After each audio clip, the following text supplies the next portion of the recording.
chaos today. Timelines lit up with edits, duets, and stitched clips all pointing to one thing.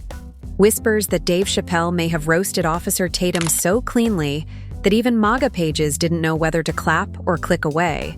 Nothing is confirmed. This is the chatter, the buzz, the narrative fans are building in real time. But the way people are talking, you'd think a live roast turned into a cultural referendum. A crowd voice in one clip goes, "Yo, did he really say that?" Another voice answers, "Bro, if that's the full context, it's curtains."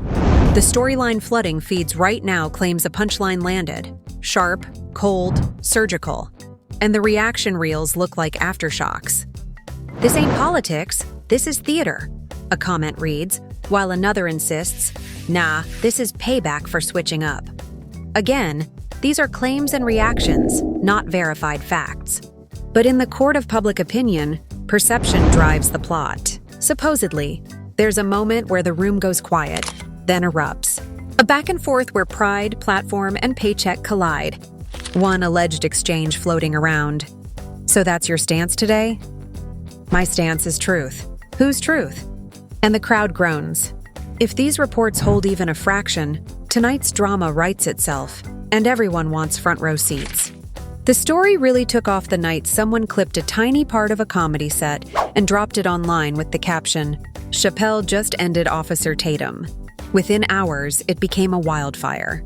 It wasn't even clear what the full context was, but that didn't stop people from building their own versions of what happened.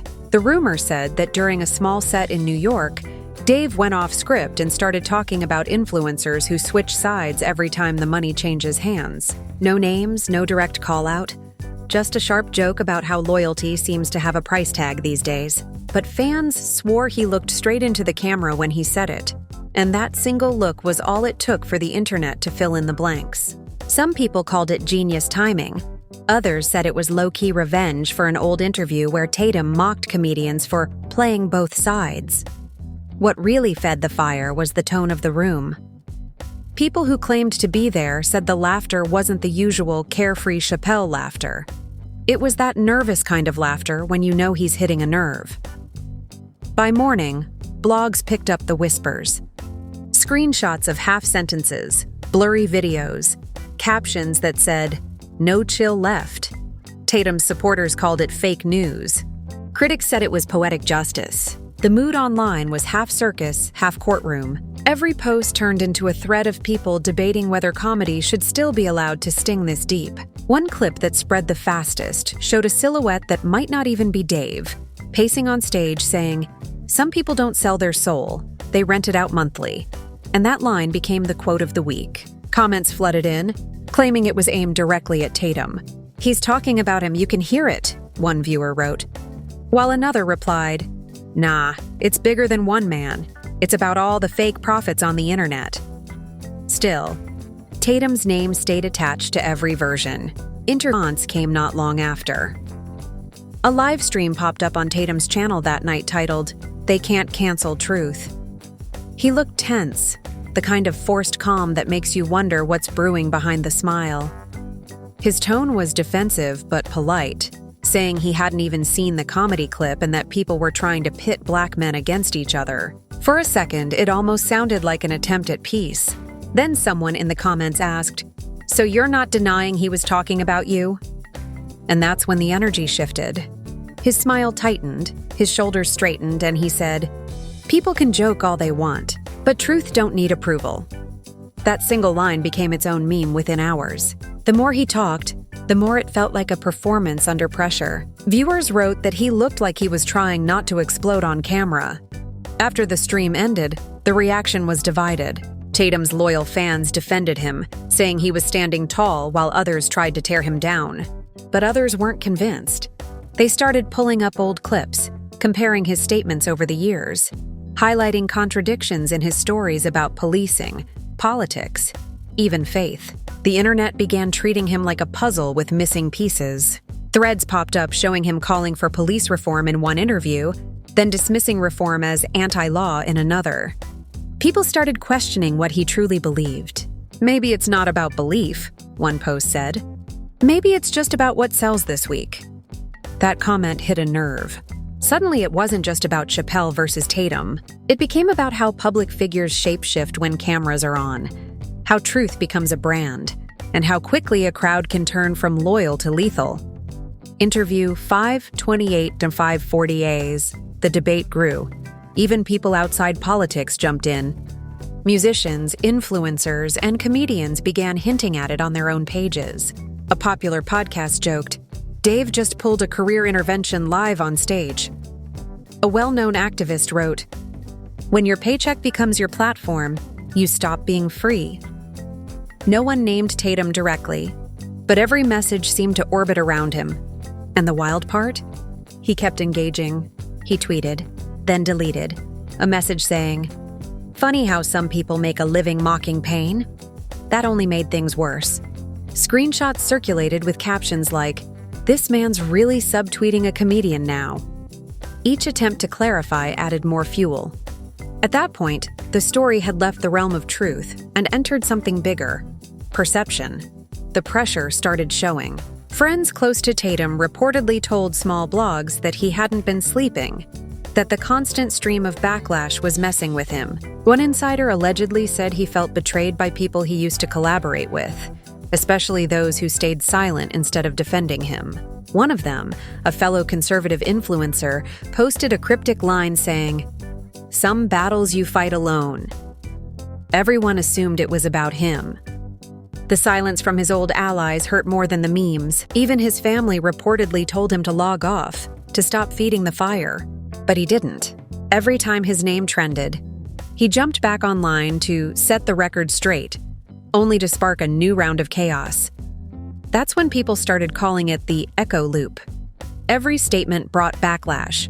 Every backlash brought more statements. It became its own entertainment cycle. Fans who once listened to him for political takes now tuned in just to see what he'd say next.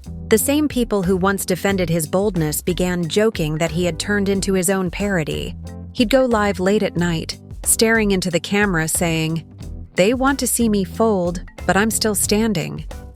The chat would explode with laughing emojis, arguments, prayers, insults, all at once.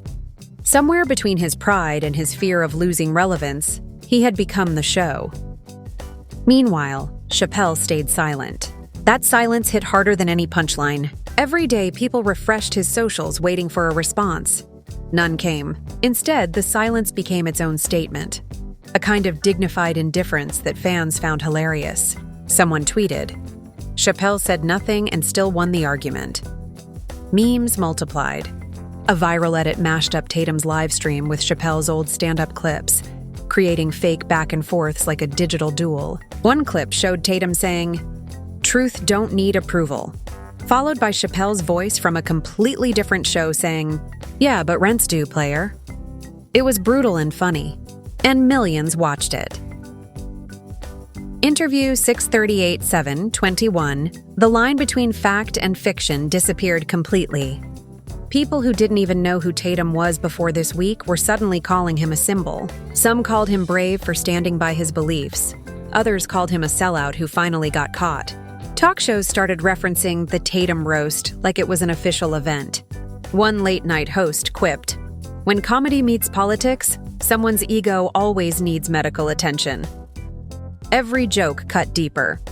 His team tried to shift focus back to his brand, posting inspirational quotes and motivational clips. But the comments stayed locked on Chappelle. That's when a supposed leak surfaced, a text exchange allegedly showing Tatum venting to a friend about how the situation spiraled. The messages weren't verified, but that didn't matter. They spread everywhere. One line read, "They only like me when I say what they want." Another said, "Funny how freedom of speech only works one way." The authenticity didn't even matter anymore. People believed what fit their narrative. Even those who doubted the messages admitted they felt too real to ignore. His frustration was relatable to anyone who'd ever been caught between wanting to be authentic and needing to stay marketable. What made it worse was how the conversation started, shifting from jokes to bigger cultural debates. Journalists wrote think pieces about performative activism, about Black conservatism, about comedy as accountability. Universities hosted panels dissecting what the whole incident said about free speech in the influencer era. And all the while, Tatum kept posting. It was like he couldn't stop defending himself, even though every word fed the same machine that was eating him alive. Friends told him to take a break. Followers begged him to stop reading the comments. But in a world built on attention, silence felt like surrender. Interview 8/17/836. 836. The situation reached its peak when Tatum was invited to a radio show to clear the air.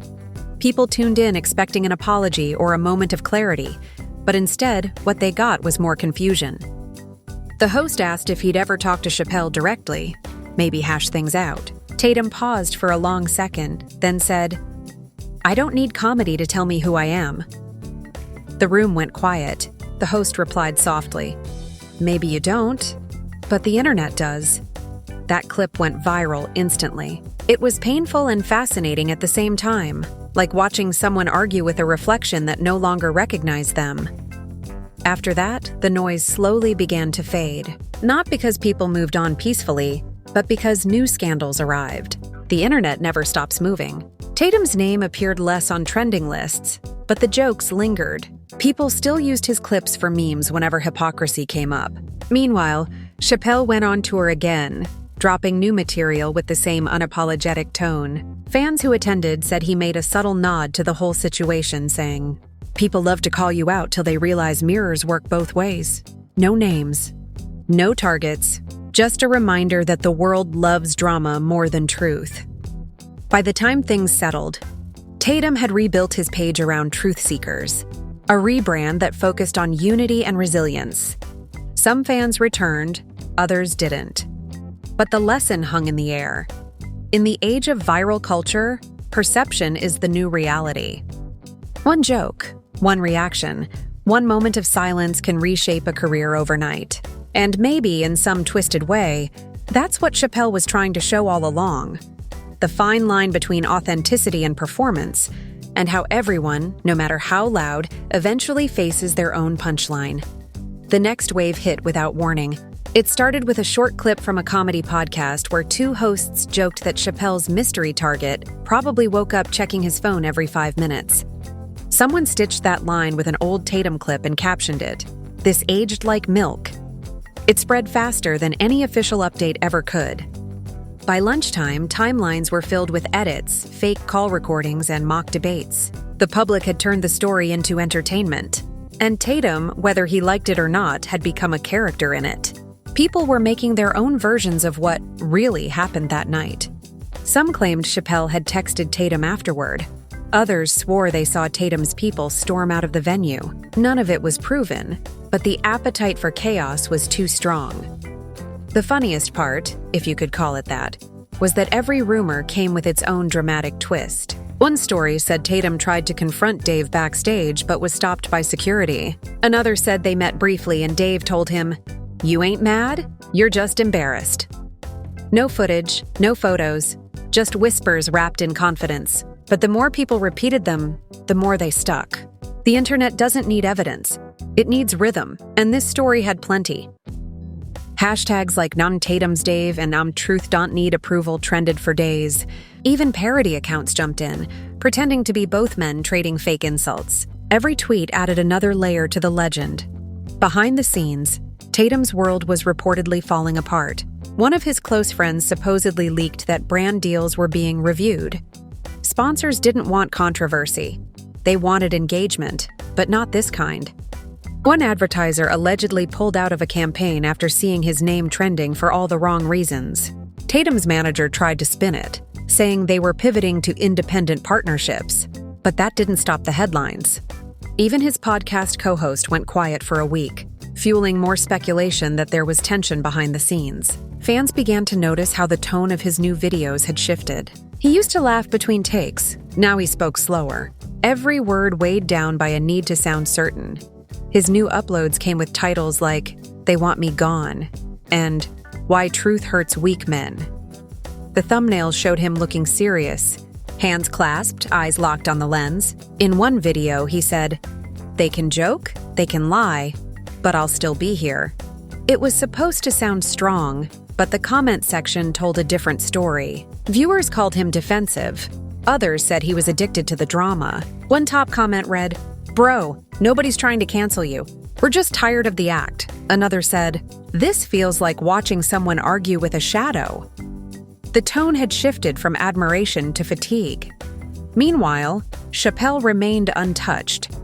His silence became the most powerful move of all. He didn't post a thing, didn't mention Tatum, didn't hint at any beef, and because he said nothing, everyone else said everything. Fans began building theories like it was a crime series. One thread broke down Dave's supposed body language from his last special, claiming that a pause in one segment meant he was mocking the new wave of internet truth-tellers. Another fan argued the opposite, saying Dave's joke was about himself, about fame's trap. That's the thing. No one really knew, but they acted like they did. It wasn't about facts anymore. It was about who could make the story sound the most dramatic. Things got worse when Tatum's old interviews resurfaced. Clips from years ago started making rounds again, statements that contradicted his newer views. In one, he said comedy was a sacred space that shouldn't be politicized. In another, he dismissed comedians as modern-day manipulators. The contrast was brutal. People spliced the two together, captioning it "Man versus Mirror." Someone even edited his voice into a parody skit where he argues with himself on a split screen. Millions watched, laughed, and moved on to the next remix. Every edit turned into a hit piece wrapped in humor. That's when a former colleague, someone who used to appear with Tatum on live streams, spoke up. During a Q&A session, they said, "He's not a bad guy, but he doesn't listen anymore. He's surrounded by yes men." That statement alone triggered days of headlines. Insider speaks on Tatum's downfall. Ex-friend reveals shocking truth, and so on. Every outlet twisted it differently. Tatum tried to respond subtly, posting a cryptic message. Jealousy is the loudest applause, but that only made people think it was true. The irony was that every attempt to defend himself made him look guiltier. It's how the internet works. Silence breeds mystery, but words breed mockery. Reports then surfaced claiming he was reaching out privately to a few industry names, trying to do damage control. A few gossip pages hinted that one of those names was Chappelle himself. The story said he wanted to clear the air, maybe even collaborate to show there was no bad blood. But sources claimed Dave didn't reply. Maybe he never saw it. Maybe he did and chose not to respond. Either way, the silence stretched into something humiliating. In entertainment, being ignored often hurts more than being attacked. The narrative shifted again. People started calling it the ghosting heard around the world. Then came the alleged leak. A recording surfaced online, a voice, supposedly Tatum's, venting about ungrateful audiences and fake friends. The voice was never verified, but that didn't matter. People believed what they wanted to believe. The clip spread across platforms in minutes. You could hear laughter in the background, like it was recorded during a private rant. Within hours, news pages ran with headlines like, "Tatum caught in leaked audio meltdown." His team denied it immediately, saying it was an AI fake, but the damage was done. Jokes poured in, calling it karma by algorithm. Even worse, one of his sponsors publicly cut ties, citing brand misalignment. That phrase became its own meme. Someone tweeted, "Bro lost a deal because of vibes." He tried to shrug it off, saying on his next stream, "They weren't loyal anyway," but you could see the weariness on his face. Every blink, every sigh looked like someone trying to hold together a story that kept slipping away. By now, even people who didn't care about politics were invested. The situation had turned into a saga. A man versus the internet. Pride versus perception. Fans started describing it like an episode of a reality show. Every week, a new twist. Tatum was the main character, Chappelle the ghostly narrator, and everyone else the audience deciding who stays and who gets voted off. Influencers began joking that they needed season 2. It was all entertainment now. As the noise kept rising, Tatum made one last attempt to take back control. He announced a tell-all live stream where he promised to set the record straight once and for all. The announcement alone pulled in over 500,000 views before he even went live. People expected explosions, confessions, maybe even an apology, but what they got was quieter. He sat in a dimly lit room, looked straight into the camera and said, "Funny how people claim to love free speech until it's yours they don't like." He talked for over an hour, weaving between anger and sadness, pride and pain. He said he never hated anyone, that he just wanted respect for his perspective. But the internet doesn't trade in sincerity. It trades in spectacle. Comments flooded in midstream, some supportive, some mocking, many indifferent. One viewer wrote, "This feels like the finale of a show I didn't ask to watch." Another said, "Bro finally realized being loud isn't the same as being heard." Loud isn't the same as being heard. When the live stream ended, it didn't fix anything. It didn't change the narrative. If anything, it made him look lonelier. Because by now, the joke wasn't about who was right or wrong. It was about how the internet never forgets. The moment he logged off, people clipped the saddest parts, turned them into remixes, and set them to dramatic music. One edit even played his final line, "Truth don't need approval," over slow piano keys, calling it "The Fall of Officer Tatum." That video alone hit 1 million views overnight. And just like that, part 2 of his story closed with the same cruel irony that started it. He became the content he used to comment on. The dust didn't settle. It just changed shape. After that long, teary live stream, people expected Tatum to disappear for a while, maybe take a break. But instead, he showed up again the very next morning on another podcast. His voice sounded calm, but his eyes told a different story. Restless, defiant, like someone fighting to stay relevant while pretending he didn't care. The hosts introduced him with nervous laughter, unsure whether to joke or tread carefully. One of them asked, "So, what do you think about all the rumors?" Tatum chuckled dryly and said, "Rumors feed the hungry. I'm just out here serving truth." The line was clipped within minutes and plastered across social media as both a quote and a punchline. Someone commented, "Man thinks he's Plato now." Another wrote, "Truth been fasting since 2020. It might have ended there if not for what happened next." Halfway through the interview, one of the hosts brought up Chappelle by name. "You think Dave was talking about you?" The room went quiet. Tatum froze for half a second, enough for the camera to catch it, then said, "I don't care what comedians think. They make jokes. I make sense." It was meant to sound powerful, but it came off bitter. You could almost hear the internet sharpening its claws. Within hours, clips were everywhere. "I make sense" turned into a meme, edited over random chaos videos, sarcastic captions, and reaction GIFs. Even verified accounts jumped in, joking that he'd just handed the internet a new catchphrase. It was brutal, and it spread faster than his explanations ever could. The next blow came from within his own circle. A fellow conservative influencer who'd once praised him posted a vague message. "Funny how some people talk about truth while drowning in pride." Everyone assumed it was about Tatum. Even though the person didn't name him, followers made the connection immediately. The replies filled up with snake emojis and screenshots. A few podcasts picked it up, turning it into another headline. Suddenly, it wasn't Tatum versus Chappelle anymore. It was Tatum versus everyone. One outlet described it as a man isolated by his own echoes. He tried to push back with another video, this time titled, "What They Won't Tell You." The lighting was darker, the music heavier, his tone sharper. He accused the media of twisting his words, of building narratives to tear down independent voices.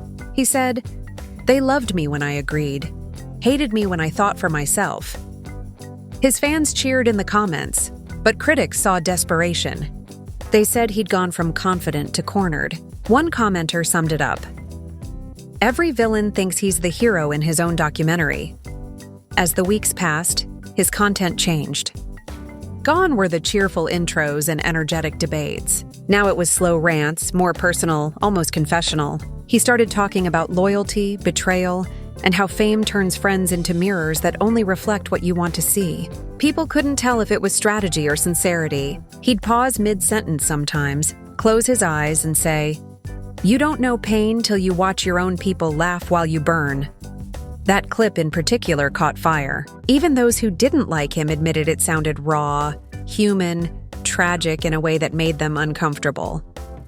Meanwhile, more stories emerged.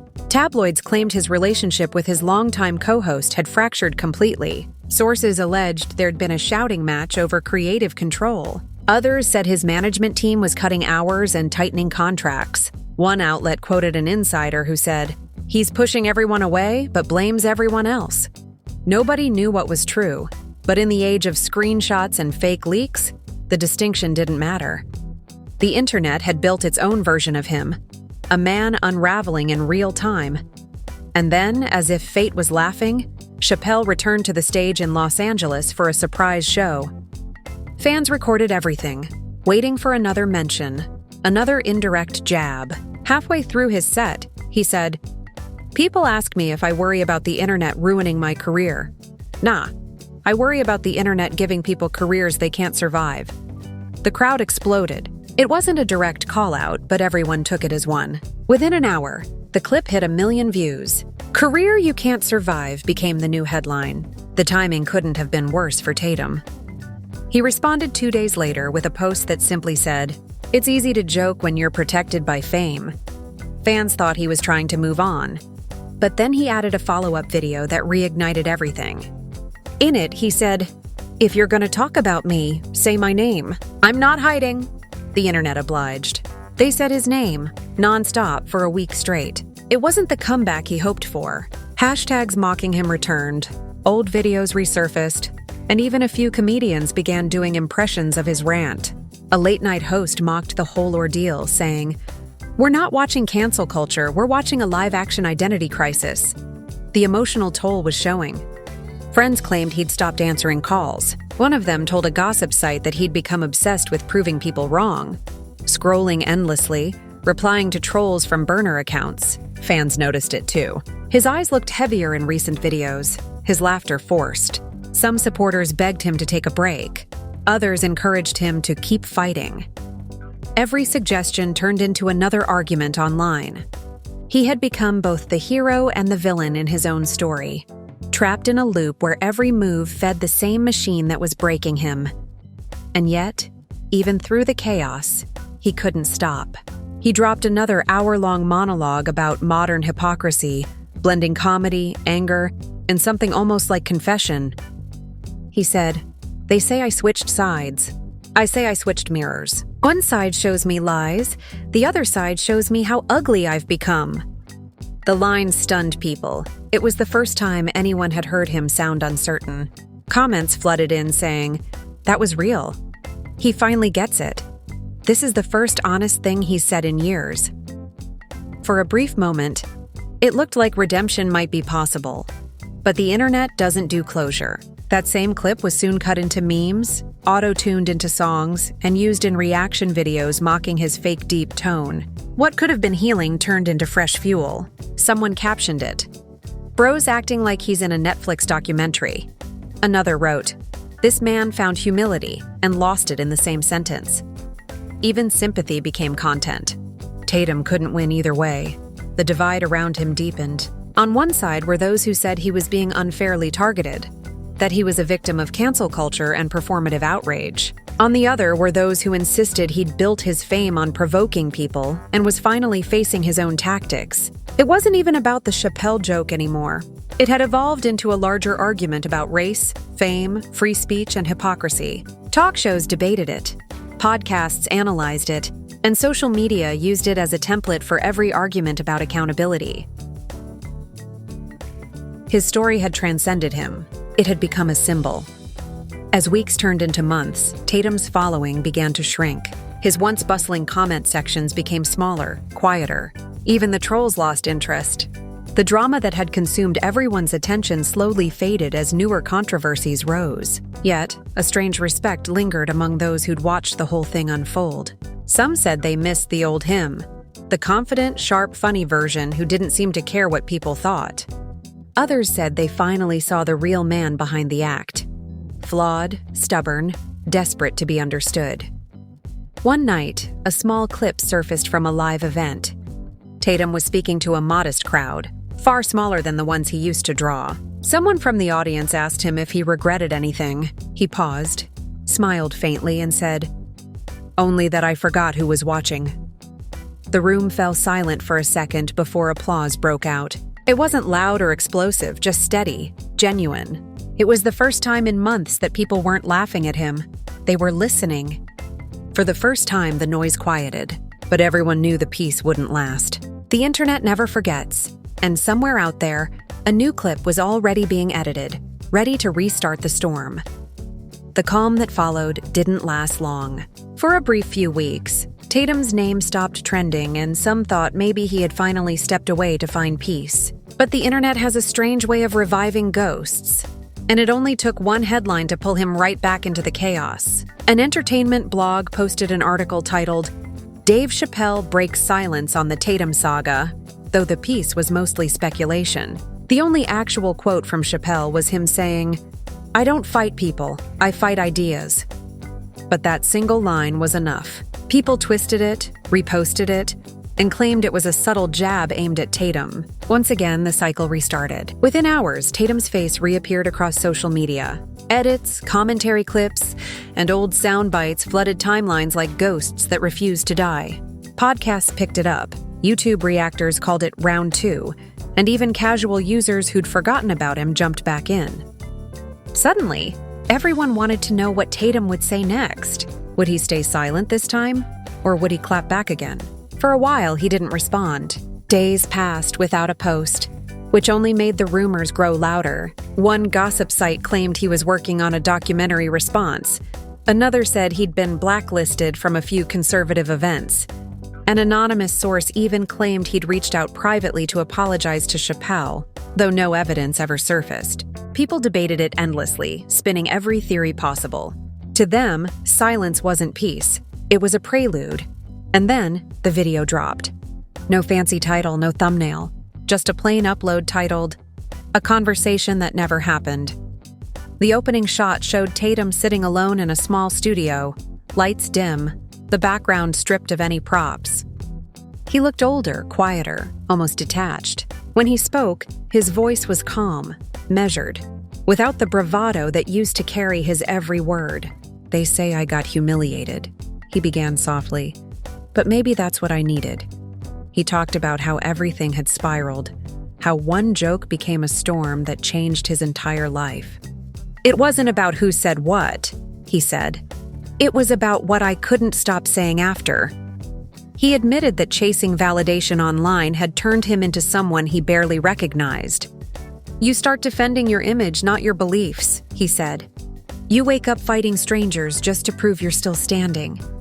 His words felt less like a defense and more like a confession, but the tone shifted halfway through. He leaned forward, eyes steady on the camera, and said, "What people don't understand is I never hated Dave. I respected him. I still do. Maybe too much."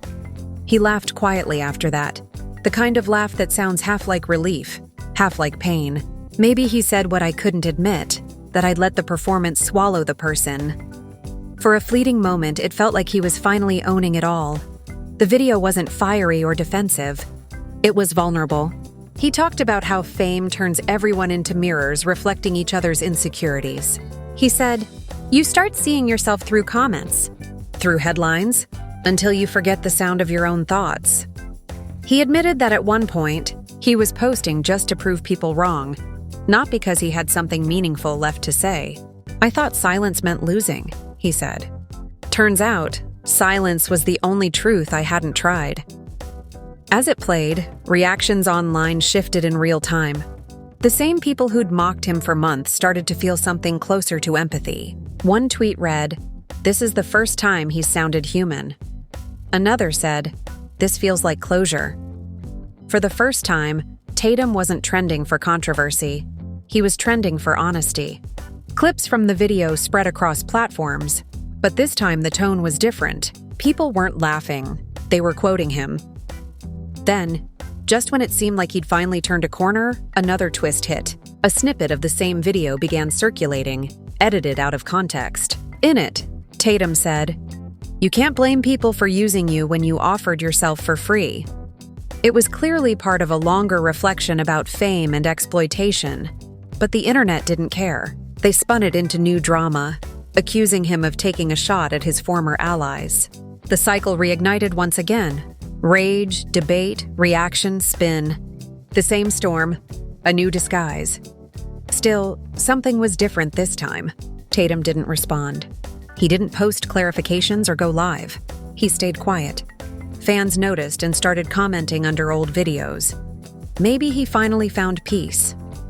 Weeks passed, and his silence became louder than any of his speeches ever were. The channels that once relied on his name for clicks slowly moved on. His viewership dropped, his controversies faded, and the noise that had surrounded him for nearly a year finally began to dissolve. Months later, Chappelle did another show in Chicago. Halfway through his set, someone in the audience yelled, "What about Tatum?" The crowd laughed, waiting for a joke. Dave paused, smiled, and said, "I hope he's doing all right." The room fell quiet for a beat before the laughter resumed. It was short, but it felt like closure, the kind that doesn't need to be loud. Back on Tatum's side, a small clip surfaced from an unlisted video months later. It showed him sitting outside. No lights, no crew, just a handheld camera. He looked peaceful. "I used to think being right mattered more than being free," he said. "But sometimes letting go is the only real win." It wasn't dramatic or emotional, just calm, reflective.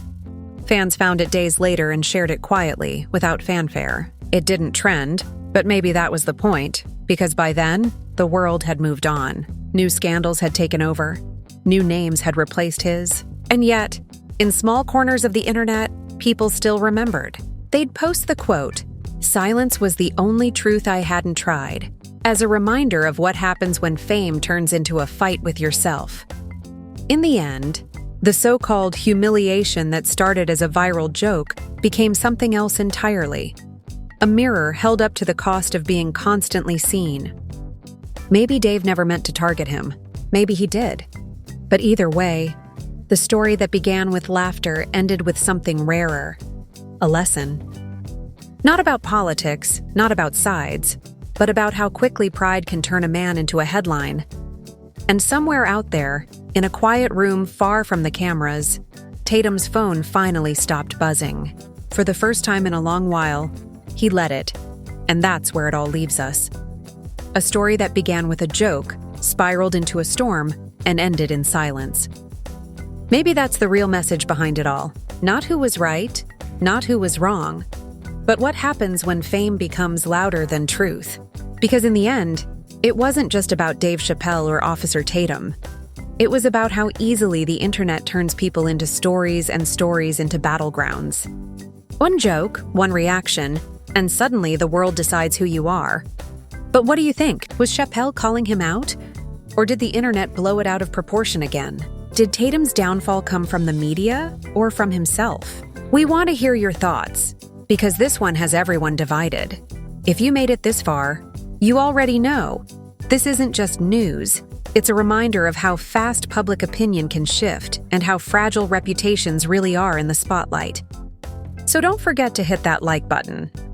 If you enjoyed the story, subscribe for more unbelievable showdowns like this one, and turn on the notifications so you never miss when the next drama drops. Drop your opinion in the comments below. Are you Team Chappelle or Team Tatum? Or do you think both sides got played by the system? Stay tuned, because in the world of viral fame, today's punchline can always become tomorrow's apology. Tomorrow's apology.